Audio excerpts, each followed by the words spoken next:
kalibutan for hours. Kamusta ma'am? Day 2, kamusta po? It gets better and better and better. Bukas better. So we had a good presentation of witness. 4 hours and 30 minutes. Pero klarong-klaro yung evidence. Kita yung mga videos and all that. So bukas ang cross-examination. What can you say about all the motions na nire-raise kanina ng defense team and of course kept on being denied by the presiding? Well, it's part of due process naman. Kanya-kanyang strategy dyan. So they have their own strategy to propose motions. Kami naman, of course, we will have to comment. Kagaya ng motion ko kanina na issuance of subpoena for the Vice President because she was here. She was here, and if she can't be here in the morning, why can't she be here in the afternoon for the hearings? But it's her right, she's represented by counsel. So, mali ang nilalagay ng mga trolls. No? Huwag tayo mag-disinformation because we are seeing trolls saying na denied ang motion. Hindi po na-deny. Our motion was that we be allowed to subpoena her, that the court subpoenas her. And the court said, and Senator Judge said objection, etc.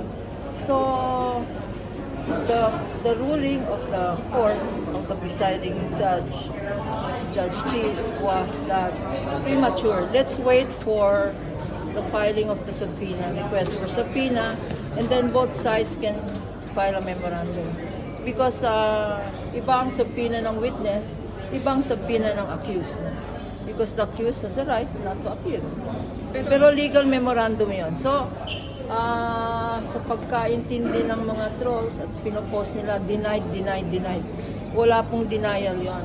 Just to clarify, presiding Senator Judge Cheese said, we will decide on whether to require the Vice President to appear when the appropriate subpoena is requested, and there can be legal memorandum on both sides. Kung you said nga yung reserve nga kayo right nila patawag kasi isa na, kailan po ito? We have 11 days for grave threats, so within the 11 days. Ano pong most appropriate time during the latter Kasi part? one witness a day. One witness a day. Except that today, mahaba ang direct, so abangan. Pag nakita niyo siya, sabihan niyo na lang siya. Pero ma'am, dati kasi hindi nyo kinukonsider siyang ipatawag as hostile witness eh. But ano pong nangyari? Ano pong decision ba? Well, it seems that she's here. She's not abroad. She's not anywhere. There is no emergency. She can. It's just a day to appear as a witness, and she showed that she can come to the Senate by visiting the Senate today. So I don't think there is any obstacle for her to come when she is subpoenaed as a witness. So when are you filing po? The request for to subpoena po? Next week po?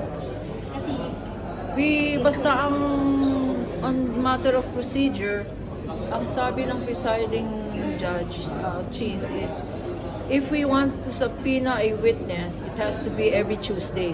So that, kasi 3 days Monday, Tuesday, Wednesday. So any subpoena request should be on a Tuesday so that the court can act on it on a Wednesday. So abangan na lang which Tuesday or which Wednesday it is. definitely not today.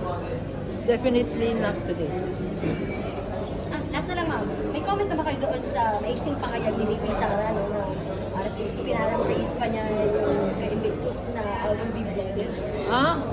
But I will be blooded, but my hand will be unbowed.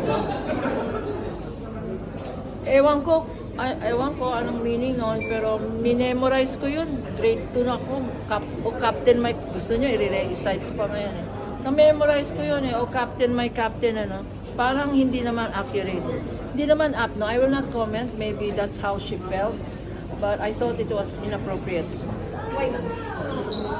Well, I have no comment.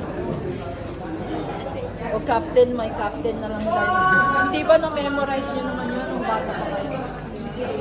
Mas pa yung quotation nyo.